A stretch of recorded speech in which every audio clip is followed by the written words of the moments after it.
Hello, this is Paul from Epic Cycles.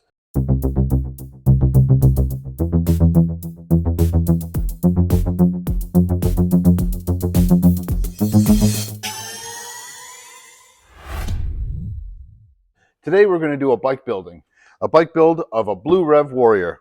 This is the box that it's going to come in. This is how it's going to look when it comes out of the box. When you're taking it from the box, you'll see it's all nicely packaged. You've got the rack on the back tire. Inside of the box, there's a few more things I'll take out quickly. We have our parts pack. This will hold things like our pedals and the charger, and maybe a couple other parts that I haven't mentioned so far. I'll put that aside. You'll also have the front fender in the box, nicely wrapped, and we'll put that aside. So at this point, I'm just going to cut off all of this stuff. We'll fast forward all through that. It's not too exciting to see, but you'll sort of follow along. I'm going to use a cutter. Side cutters work really nice. And we're just going to chop off all of our zip ties. There's our quick release for the front wheel.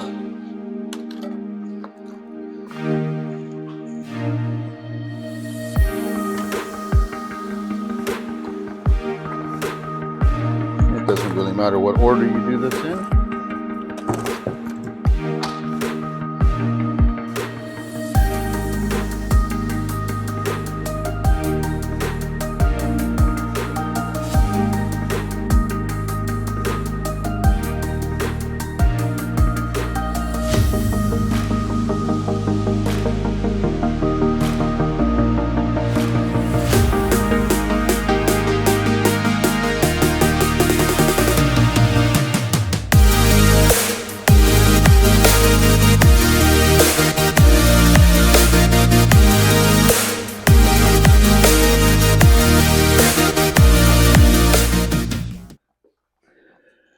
Okay, now we're at the big reveal.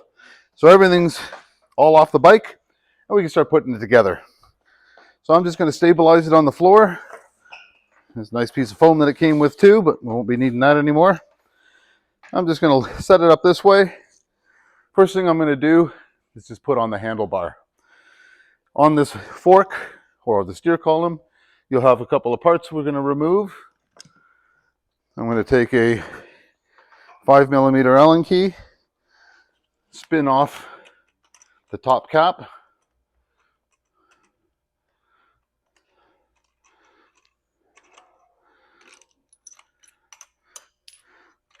All right, at this point I wouldn't recommend picking up the bike because the fork's going to fall out, as you can see here. So we want to keep everything together. So that's ready to go. I always like to put a little bit of grease on any thread that I put a new bolt into. So we're just going to wet the thread. You don't have to fill it with a lot of grease, just a little bit. I'm going to position the handlebar on. The cable, of course, is bound up on this, and you might want to just sort of twist it one way or the other to see how it's going to look at first and see how the routing of the cable is. So you want to have a nice smooth route or flow. If I try to twist it the other way, let's see how she behaves. Whoops, almost dropped it. There we go. There, see that? You got a spiral happening. It's even awkward to hold. So that doesn't look good at all. So there you go. That looks nice, nice and neat. And this top cap that it came with, you won't actually need, because inside of the stem is the bolt that you're going to require, which you'll see inside of there. That's the bolt that's going to fit into the star nut that we've put some grease on. So this piece is an extra. We won't be needing that. So in order to get access to this top cap, I'm going to need to remove some things out of my way. Got my cutters. This is a display in here. We'll try to keep that pretty. I'm just going to roll it away. And then down beneath here, right on underneath this, is going to be the bolt that we're going to tighten down to go into that star nut on top of the fork, or steer column as it's properly called. Underneath the stem, you'll see a bolt which allows you to pivot the stem up or down. I'm going to pivot it down so I can get access to the plastic plug covering the bolt that I'm going to be tightening next. So I'm just going to loosen that. You'll see that the stem wants to move now. It's good. We can leave that loose. Now we'll remove this plastic cap. It's in there pretty tight. I'm just going to get a flathead screwdriver, and I'm just going to gently pluck this up out of the way. And deep down inside of there, you'll find a bolt. So I'm going to put the 5mm Allen key into it. I can see the bolt. I'm just going to start turning it down, and that should start pulling the stem down onto the headset, compressing the headset bearings. Now what I'm doing here is not tightening, I'm adjusting. So you're seeing I'm not using a lot of elbow action, and we can double check this later, but what I'm going to do right now, I'm just going to put my foot on this block, and maybe I can make it do what I don't want it to do. You can see the play. So we don't want it to be loose like that. So I'm going to adjust this. I'm going to keep checking. There's less play, but still play. A little bit more. No play. And you can see 2 fingers. You don't have to tighten this bolt. It's an adjustment. So now that bearing, I'm going to say, is fine. I'm going to go to one of my favorite tools, 3-way Allen key. Has all the sizes that I typically will be using. On the side of the stem, on each side, you'll see the pinch bolts. The pinch bolts will keep the bars straight. So what I'm going to do is tighten these down. Going back to what you probably heard me say a minute ago, that I like to put grease on all threads. These are factory installed. I know that there's either little or no grease in there, but if I want to do the perfect job, I would take these bolts completely out and grease them. Some people might say Loctite, but you don't really need to. If you're riding this bike in really wet conditions or winter, I would suggest greasing them, because in the winter time you're going to get rust, and those bolts are going to seize up a little bit or be difficult to undo. We're going to go to the next step. So we've aimed the stem forward, and I left this loose. Your choice as to where you can put this bar is up to you. This is as low as it goes, which is quite a flat angle. It can go very high, remembering it's going to pull on your cables, so there's only so far it can go without readjusting the cables. But I always like to set it up in the middle of the range. So a 45-degree angle, that's pretty much how I like to present it for style points. So if it's being assembled for a showroom floor, that's how you're going to see it on the floor. That way we can lower it, which is rare, or raise it for those who want a bar in a higher position. Because I want that to stay there, you saw I tightened it with the ball end. Now I'm going to torque this down, and that's pretty good. I'm going to try to wiggle it loose, and it's not moving. Check it again, just in case something changed, and that's good. All right, so the fork is on. Next step, we're going to throw the wheel on. So we got our front wheel here. It'll be covered with a disc brake protector, a little rotor protector. That you can just throw away. There we go. Try to make sure that that doesn't stay inside the axle. If it does, you're just going to have to poke it out with the quick release and just knock it out from the other side. So that goes away. Here's our quick release. This is what's going to hold the front wheel on. We got 2 springs, centering springs. Make sure that this narrow part is towards the inside. Again, I like to put a tiny bit of grease on this. So you'll see just a little touch. That's it. Doesn't need a lot. On one video, I put the quick release on the side of the rotor. Some of you might disagree with that. It doesn't really matter on this unless you're a real classic.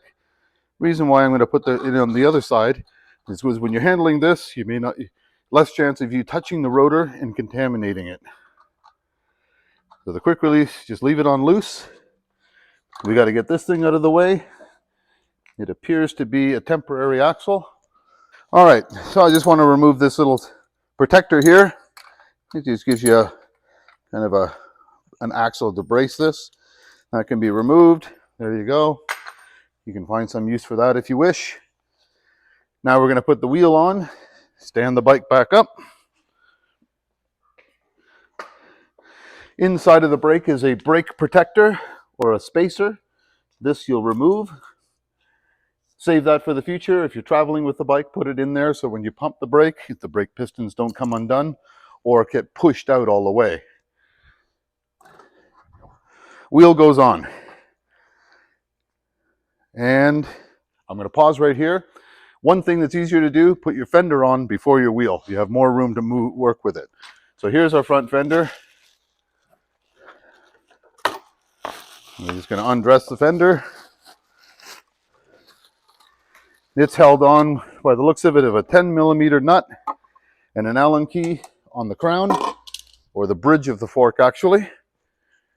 So I'm going to grab myself 10mm. The 3-way is going to be handy, but it's going to get in the way. So I like to have a free moving wrench or a free flowing wrench. So in the beginning, I'm going to hold the nut on the back side, turn the bolt on the front side. We'll spin that off.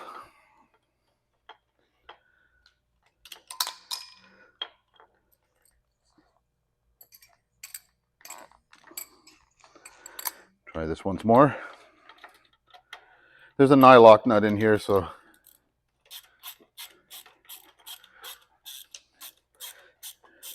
it's not something that just spins off with your fingers easily. All right, there's a nut, there's a washer, there's the light, here's our fender. Fender's got 2 little tabs on it, so that's sort of an indication that it wants to go on both sides of this. So I'm going to do exactly that. Put it on both sides. The light, here it is.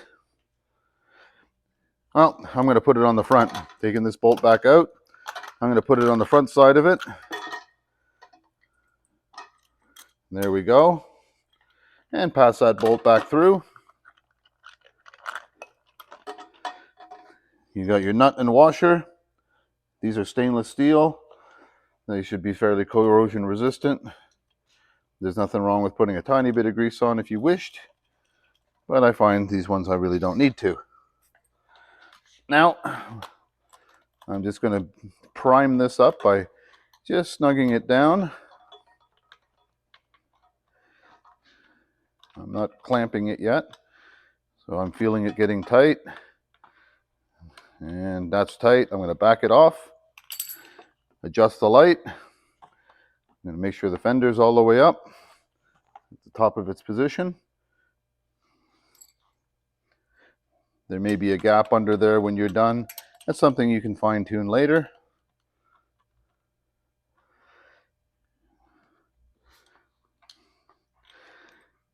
Now it's probably easiest to position the front, center the fender, and then turn the nut instead of the bolt, because the nut wants to spin all of this hardware around.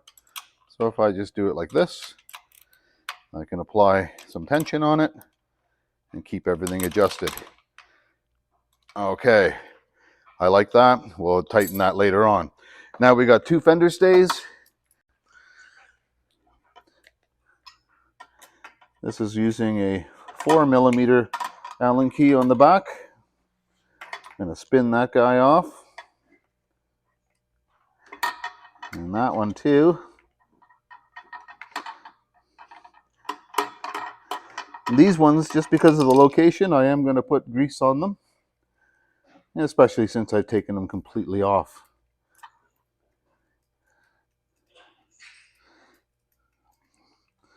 So there's the 2 bolts. You may not have a grease pump. You may have to do this with something else. You can use your fingertip. You'll just get messy. Or you can put it on a Q-tip or something. Just a little bit of grease just to wet the threads.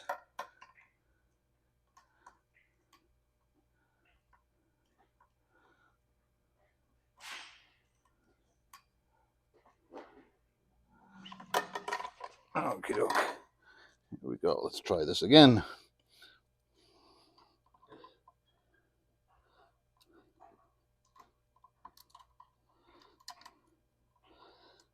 There we are, one on, and the second one.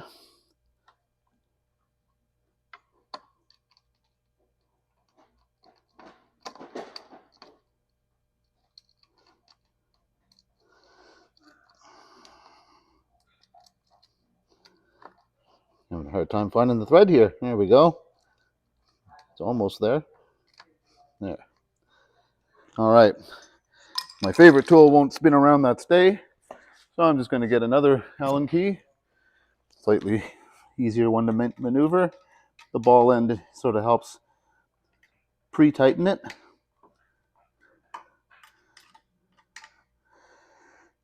And these are just fender stays. They don't need a lot of force to tighten them down. So don't go cranking them down like as if they're axle nuts or something.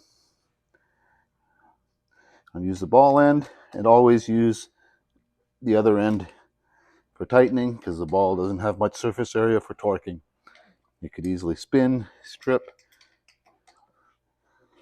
either the tool itself or the bolts that you're tightening. This one I'm not feeling any tension yet. And as you can see, I'm just pushing it with my thumb, not using my whole hand.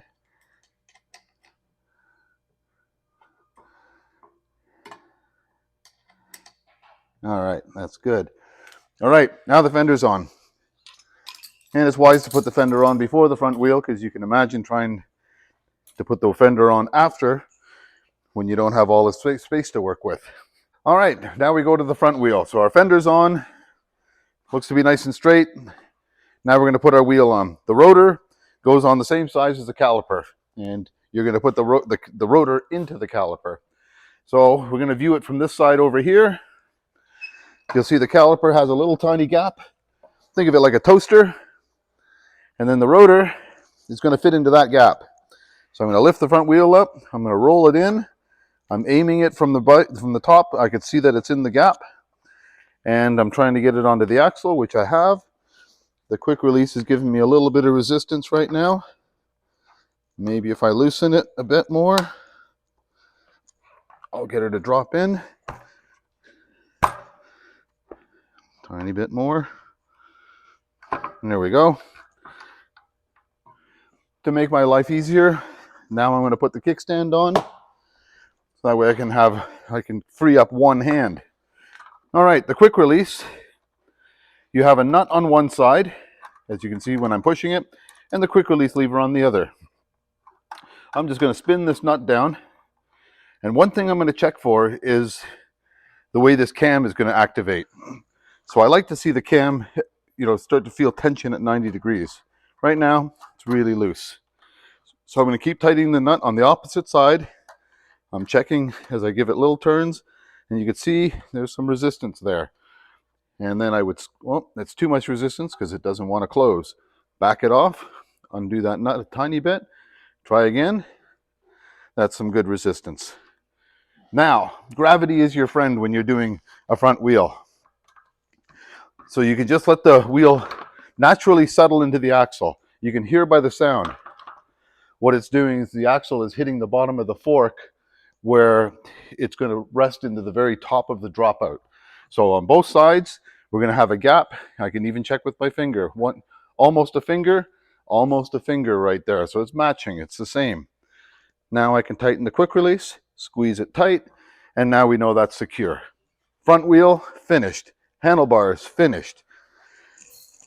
Now, here's an interesting piece. I'll just remove that. Fender's already attached. Now it might look like it's a complete bike right now, and it's pretty much looking like it. One little thing I did put aside, that little cap, it's a decorative cap. I'm going to slide that back in, and that's just going to cover it up to make that whole thing look a little bit nicer. Back into position, and there's a few things I'm going to do. We're almost at the completion point of this repair. Very quick, very easy, very simple repair or build. One of the things I like to do, I've mentioned it in other videos, is handlebar positioning. So the bars should be at a nice sweep. You'll see there's a bend to the bar. You could have the bend will be, or the sweep of the bar will come towards you. There's positions that you can do, and some of them are personal. But one of them is something I do for consistency on the showroom floor. Even though there's a window here showing you little numbers and gauges and so on, there's no real need to use that as a reference number. What I'm going to do is I'm going to just do what I always do. And actually, here's one of the things I always do is I'm going to grease these bolts. So this is going to slow it down a tiny little bit, but the handlebar stem is a very important part of the bike that needs to be securely attached and may require service in the future. So I'm spinning these nuts off, and in the video edit we're going to fast forward this because all you need to see is the final stage.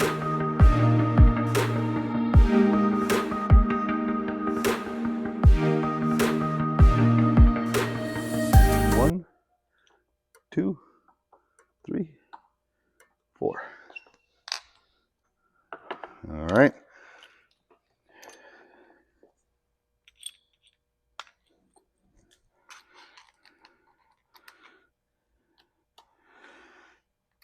So now I'm putting the faceplate on. Be very, very careful. You'll see that I'm very gently turning these screws in. Do not use force, so that should you put them in crooked by accident, you may start to cross thread the hole or the threads. And that's going to cause you a lot of grief. So I'm just spinning these down. Now the gap we see here and here, we want to be the same. So don't pinch one side down and then leave the other side wide open. We want a nice gap of the same size. Spin these bolts gently, and you can see I'm not putting a lot of force into it. Okay, I'm going to center this. So that's about the only thing I'm going to use as a reference, is that this is in the center. Now we're going to talk about that back sweep and handlebar position that I mentioned before. So forgetting the levers, don't worry about that yet. The bars, I call it the frowning position. Bars are going down. And then you got the smiley position where the bars are up, so your elbows are out. I like to have a nice natural position. Bars sweeping towards you, kind of the tops of the sweeps are level. So that's a good position. Stem is still centered. And you'll notice that little logo in the window there is not in the middle, because it doesn't have to be.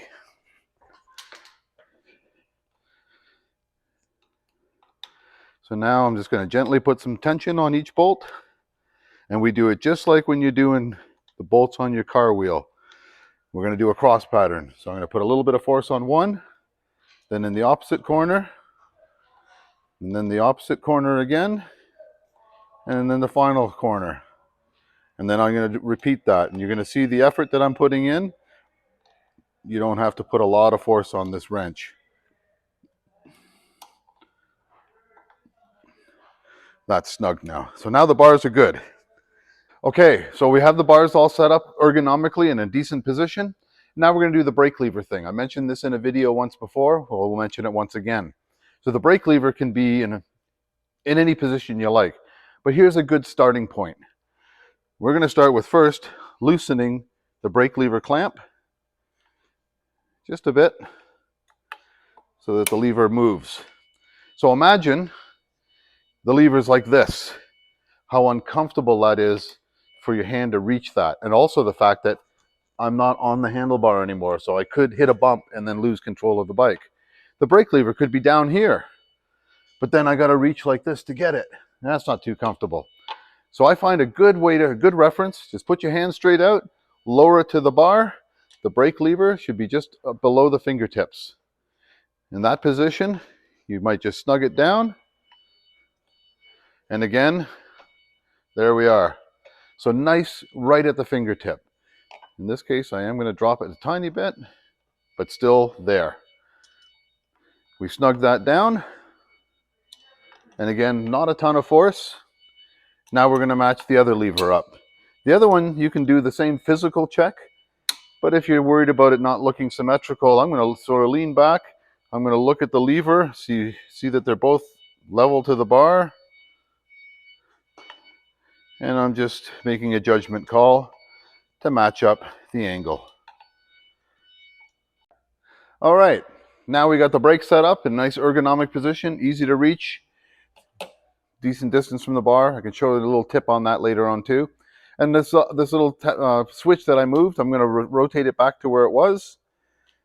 And these things, you don't have to put a ton of force on them either. I would sometimes just leave that loose, but that somebody might find that that feels a little bit too loose for their judgment. So what size screw do I need? Looks like a 2.5 millimeter Allen key. We got that wire going that way. I'm just going to route it nice and neat. And that switch you can put somewhat ergonomically positioned. I'm just going to put it like that. I'm going to take another version of my three-way wrench, 2.5 millimeter Allen key, and you can see just my fingertips, I'm just putting a little bit of force on it. These parts are of a composite material, so they're not metal. They don't take a lot of force. And as you can see, I could still move it if I put some force on it, and that's good enough. There's our bell. We're not going to go too techie about a bell, except for the fact that it won't ring because it's touching the shifter. Bingo, that's nice. Shift lever, I'm just going to see if that moves. It is moving. So I'm just going to push it down so that it's on the top of the brake lever. I might like to have it a little bit lower, but I can't because the brake lever will only allow it to drop so far. So underneath here is a Phillips screw. You can see. We're just going to put this down. I'm going to turn that screw down, put a bit of force on it, and that's it. She's secure. Bell back to where it was. That's good. This is starting to look like a bicycle now. All right, there's a couple accessories we have left. We got pedals, well, which aren't really an accessory, and we got, of course, the rear rack. Let's see what's in this box that you got.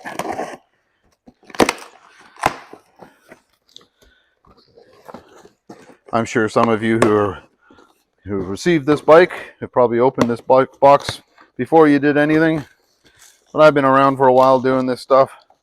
So there's our manual on the Warrior. There's your charger. It's in the box with the wires. There's a little toolkit that came with the bike, nice and handy. Allen keys, a couple of wrenches, even a socket in there. And there's the pedals, which is what I really was going for.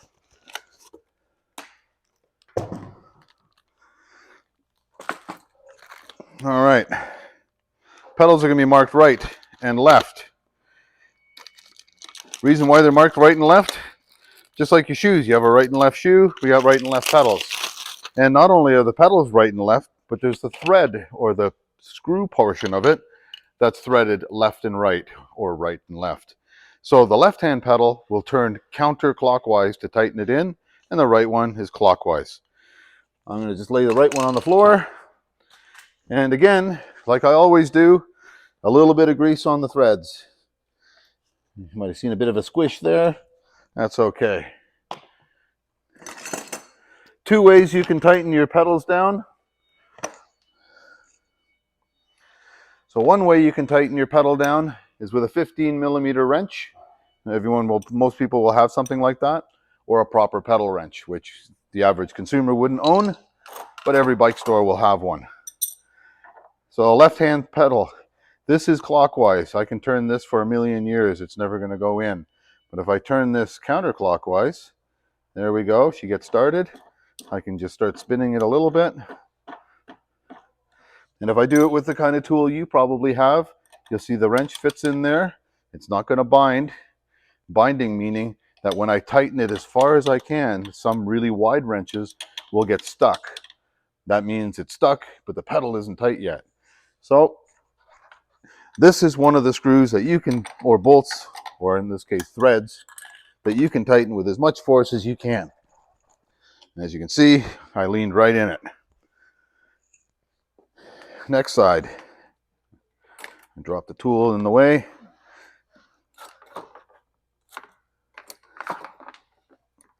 Okay, so the right-hand pedal is a right-hand thread.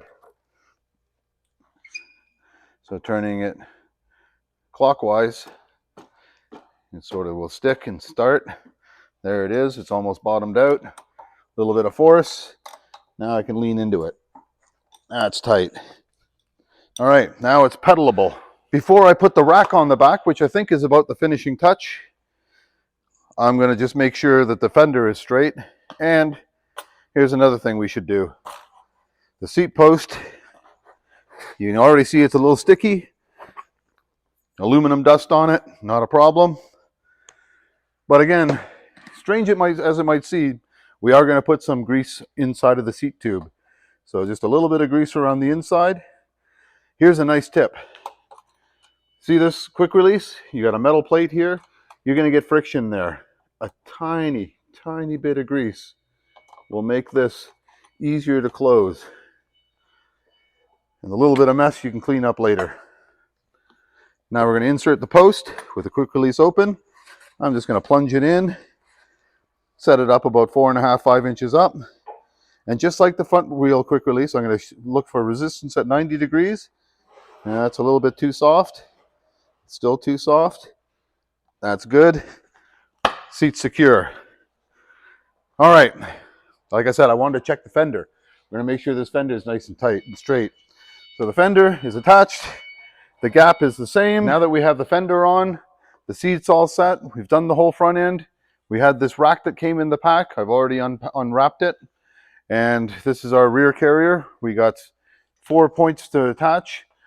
One on the seat stay, and one down on the lower part of the seat stay, and again on the other side too. So first we'll just undo the bolts that it comes with. So we got some M6 bolts. So there's a metric 6mm bolt. And keep that washer. We don't want to lose that piece. Washers are always a good thing to have underneath bolts. One, they keep the finish looking good, and they act as a bearing surface so the bolt doesn't just scratch its way into whatever you're tightening down. And there we go. And the washer. And just like every bolt that I remove, I'm going to put just a tiny bit of grease in to the thread. And there. And no, that one I missed. There we go. Okay. This should be fairly straightforward. If these stays are, let's say, too close or too far, you can just flex or bend them a tiny bit to fit. Right now this one's behaving. It's going on the outside of both of these. Stays on the top. So I'm just going to thread that in by hand. Bottom one, here you can see it doesn't want to align, so you can see how I can just flex that a tiny bit. Not a big deal. We'll do that. I'm not tightening these down until I get all 4 points attached. So the top one goes into that threaded hole with a bit of grease like I did before. And you can see there's a bit of a gap there. Not a big deal. And I have dropped a washer, which I'm going to get from here. Washer on bolt. Bolt in the hole. Line that up. It should be the last one that'll be the hardest one. There we go. And now we can spin these guys down. And you can see by the effort that I'm going to finally tighten it, just using my thumb. I'm not reaching in there with my elbow and bolting that thing down like it's some kind of heavy duty bolt. There we go. On the opposite side, we spin that down. And it's nice. And the final one.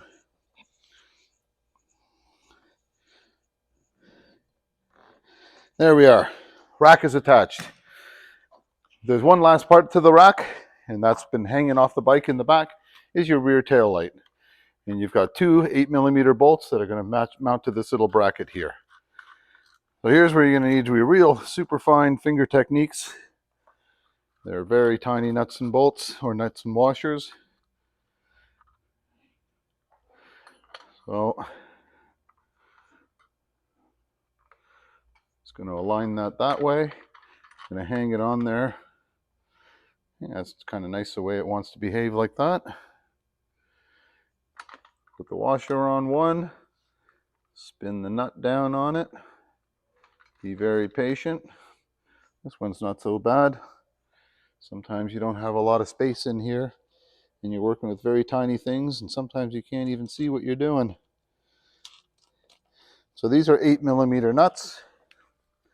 It's mounted onto a composite body, so we don't want to torque these really heavily.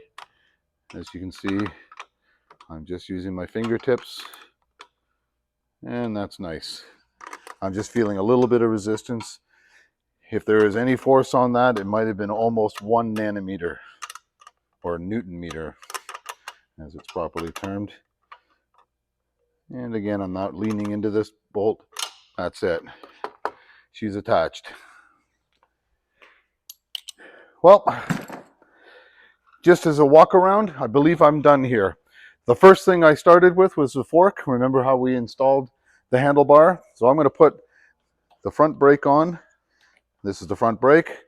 I apply the front brake. I'm going back and forth, and I could put my fingers right at this little gap. And if I feel movement, or if I hear a loud knock, it's usually because the head tube's moving back and forth. This flex that you're seeing is normal. That's a bit to do with the tire, the fork, and so on. That's good. Handlebars are level. Brake levers are nice. Controls are in place. Even the bell's good. Display, we can move that. The wires you can pinch down later just to make them look pretty. Front wheel is attached properly. Pedals are torqued down. Seat post is attached. Seat is also level. Should it not be level, you have 2 bolts on this particular seat post that you can adjust. If you loosen the back one and tighten the front, it'll bring the nose of the seat down. If you loosen the front one and tighten the back one, it'll bring the nose of the seat up. So you'll level it. And then if you are readjusting it, you will tighten the seat equally tighten the bolts equally on each side to make sure the seat stays level. You'll also see that the clamp on the seat post is in the middle of the rails. The rails are these metal pieces here that the seat sits on, and you'll see that the clamp is in the middle of the rails. Not all the way to the front, not all the way to the back, looking like a woodpecker sticking off the front. Just a style point, and also the leverage of your body weight on it. The further it's back, the more you're going to tilt it. We are going to pump these tires, but we're not going to show it on camera. It's not that important. But we will take these tires up to about 24 psi to give the tires nice buoyancy. At this point, you can see that they're not flat and they're rolling, but out of the box, they should be taken, the pressure should be brought up a bit. And the final thing, and one of the most important things, is your battery. Even though this bike is all ready, it's not fully charged. And we can see that by 2 indicators. One, the battery will have a button that will show some lights. And in this case, we got 4 lights, or 3 lights that are showing, a red one, 2 green ones, and there normally would be 1 more green one. So this is definitely not fully charged. And now we're going to turn the display on. So here's our display. On our control, we'll have the power button.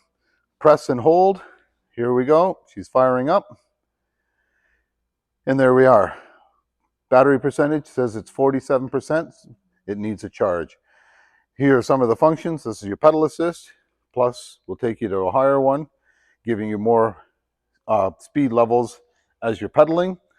You can turn the pedal assist off, so when you're pedaling, there is no activity or no activation of the motor.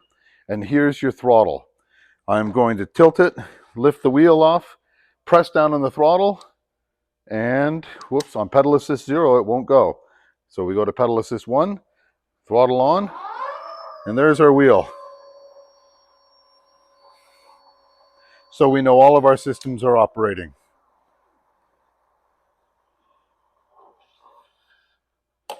And that was the brake being applied. So we know it works. This bike is a complete bike. It's ready to ride, ready to go. But before you take it on its very first journey, make sure that you charge all of your bicycle batteries, or when you build a new bike, sorry, make sure you charge all of your bicycle batteries to full charge before you ride them. It's just a proper way of conditioning the battery so that it now is set up at a full charge and you're going to discharge it properly. So that you'll do after this video. The battery will be charged and all set to go. And just so that you know, some of you might be seeing this for the first time, you do have a manual that will give you some pointers. You will have your charger, which comes in the box. So there's your power cord, there's the plug that goes into the battery, and there's the charger. The charging port on the battery is going to be on the side. So you'll see right here, if I flip this open, you'll see the plug inside, and that's where you're going to put this small cylindrical plug into. And the way we're going to put the small cylindrical plug into that hole, and the way that you should properly charge this is to plug the charger into the battery first, then plug the charger into the wall. That way, if this is plugged into the wall at first, when you go to plug it in, you may get some arcing.